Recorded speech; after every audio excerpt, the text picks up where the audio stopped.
Salut, mercredi 16 octobre 2024. Voilà Ben Gourion.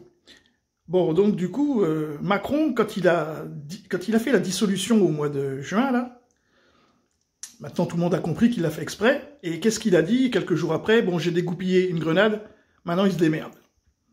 Donc Macron, il est ce qu'il est, hein, mais il n'est pas bête, hein, c'est un sagittaire, hein, il n'est pas bête. Et là, quand il fait cette phrase hier, là, qui vraiment, c'est une phrase normalement, bon, il l'a dit, on s'en fout, quoi, ça n'a aucun intérêt. Là, ça prend une ampleur, mais c'est de la folie, et donc on va entendre parler ce qu'on appelle un sayanim. Voilà.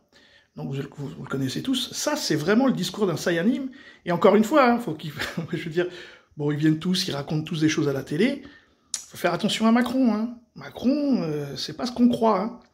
Voilà, quoi, on peut pas dire plus parce que je suis sur YouTube, mais Macron, faut faire attention à lui quand même. Donc du coup, là, un beau sayanim qui prend la parole. C'est une phrase délibérée, maladroite, ou au contraire qu'elle exprime quand même une forme de réalité aussi? Je crains que Emmanuel Macron n'ait été un faux habile. Ça c'est Ben Gourion et Goldamer. C'est-à-dire qu'il a voulu à la fois contenter les deux camps en disant bien sûr nous reconnaissons l'existence d'Israël, mais il faut savoir qu'elle est la création de l'ordre international et que donc l'ordre international doit être respecté par Israël. Je pense qu'il faut redonner le contexte. Le contexte, c'est l'armée israélienne qui a un peu malmené des positions de la FINUL, donc des positions des soldats des Nations Unies, des casques bleus au sud du Liban. Mais je pense que même si c'est administrativement défendable, c'est moralement choquant. Je vais prendre une comparaison, pardon, un peu triviale, mais c'est un peu comme si vous disiez... Écoutez bien. Si vous êtes propriétaire de votre appartement, c'est grâce au notaire. Alors, c'est pas faux parce que c'est chez lui que vous avez signé le truc. Seulement, votre appartement, vous l'avez payé. Vous l'avez payé. Vous l'avez acheté. Et les Juifs qui se sont installés en Palestine, ils ont effectivement payé le prix du sang. J'ajouterais... Le prix du sang, mais ils n'ont pas payé financièrement. C'est ça l'histoire. Et là, il vient de se tirer une balle dans le pied à raconter ces histoires. Ils n'ont jamais payé puisqu'ils ont annexé. On n'a pas encore dit jusqu'à présent qu'il y a l'histoire derrière tout ça. Je crois que les premières traces du temple de Salomon à Jérusalem, c'est 1000 ans avant Jésus-Christ. Pour l'instant, il n'y a pas encore de traces, de preuves de traces de ce temple. Hein. D'ailleurs, ils vont le dire un peu plus loin.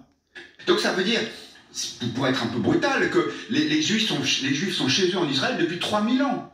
Et même si, je crois... Les Juifs hébreux sont chez eux en Israël depuis 3000 ans. Les Hébreux, pas les Ashkénazes, c'est pas les mêmes.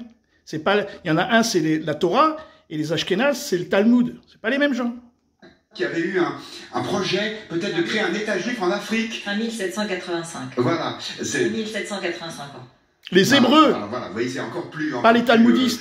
Il y a tout un travail d'ailleurs d'archéologie en Israël en ce moment pour tenter d'attester les traces de ce temple. C'est une querelle, et notamment du côté de la droite de Benjamin Netanyahou. On regarde ces travaux. Évidemment, à l'époque, l'ONU n'existait pas. Oui. Donc, je pense qu'il y a une forme de facilité chez le président de la République qui était d'abord contre-productive et ensuite qui... Le je prince pense Saoud. est gênante parce que là, c'est la légitimité d'Israël qu'on peut questionner à travers des déclarations comme C'est celle-là. la légitimité d'Israël. Oui, parce que ce qu'une décision de l'ONU a créé, une décision de l'ONU peut le supprimer. Je ne dis pas que c'est ce que sous-entend Emmanuel Macron, mais c'est un homme suffisamment intelligent pour ignorer qu'il prend le risque d'une telle interprétation chez les adversaires d'Israël et de ceux qui sont nombreux avec ce genre de phrase. Alors, Donc, encore une fois, le jeune, là, il le traite...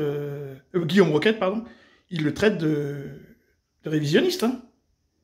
Ils vont surfer sur des œufs, hein. C'est plus difficile que surfer sur une vague, hein.